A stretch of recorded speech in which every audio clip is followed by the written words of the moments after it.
Sa mga nakalipas na panahon, natuklasan natin ang pagunlad ng ating bansa. Marami ng mga teknolohiya na kung saan ay nagagamit na. Isa na dito ang paggamit ng kuryente.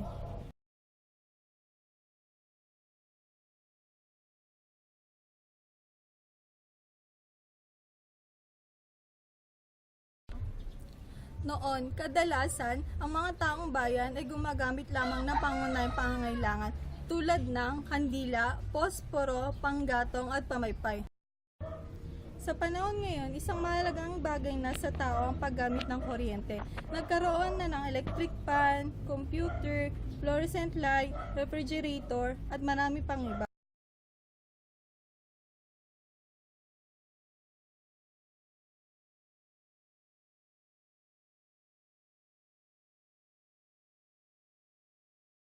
Caloocan City, isang syudad na matatagpuan sa bansang Pilipinas.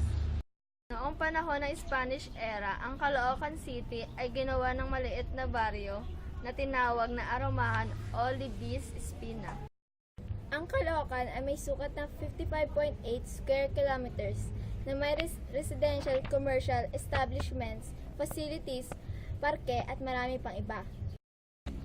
Sa Caloocan City, ang populasyon ng tao ay may bilang na 1,177,604.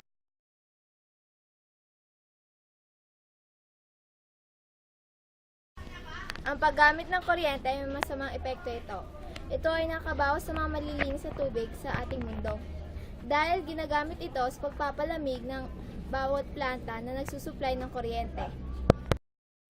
Sa lupa naman, nanganganib na maubos ang fossil fuel dahil ginagamit ito panggatong upang sa pagsusupply ng kuryente sa bawat tahanan. Maraming taong namamatay dahil sa butay nilalabas nito. Nakakasira din ito ng ating mga tahanan dahil sa ito ay pinagmumulan ng sunog.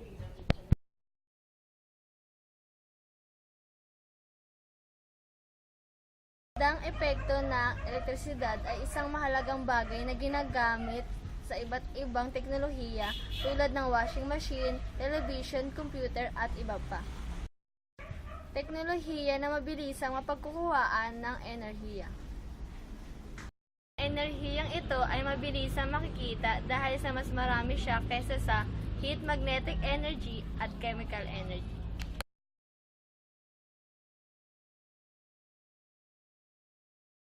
Sa paggamit ng pagplantsa, ang kailangan lang plantsahin yung pang-alis at pang-pasok. Yung hindi importante, wag nang plantsahin, katulad ng mga pambahay.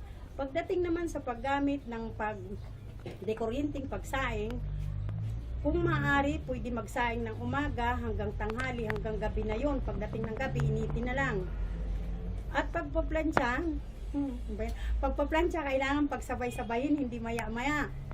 Pagdating naman sa ilaw, kung maliwanag, huwag muna bubuksan, tapos para makatipid, huwag din pagsabay-sabayin yung ilaw.